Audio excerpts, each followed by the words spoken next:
ஒரு நாள் எறும்பும் பறவையும் தங்களுக்குள்ள ஒரு பந்தயம் வச்சுக்குது. யார் முதல்ல போய் அந்த மலை உச்சிய தொடறது அப்படிங்கிறது தான் அந்த பந்தயம். பறவை எறும்ப பார்த்து ஏளனமா சிரிச்சுட்டு மலையை நோக்கி பறக்குது. கொஞ்ச நேரத்திலேயே பறவை மலை உச்சிய தொட்டுருச்சு. மலை உச்சிக்கு போன பறவை மேல இருந்து கீழே இருக்கும் எறும்ப தேடுது.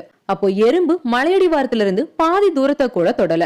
எறும்ப பார்த்து பறவை சொல்லுது, எனக்கு முதல்லயே தெரியும் வெற்றி எனக்கு தான். பறவை கிட்ட ஒரு சின்ன எறும்பு போட்டி போடலாமா? எறும்ப பார்த்து கேலி செய்யுது பறவை.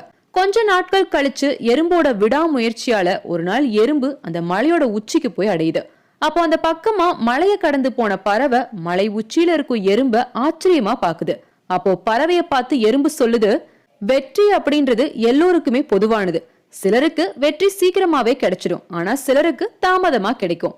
விடாமுயற்சியும் தன்னம்பிக்கையும் இருந்தாலே போதும், வெற்றி ஒரு நாள் எல்லோருக்குமே நிச்சயம்னு சொல்லிச்சான். எறும்பு சொல்றதும் சரிதானே?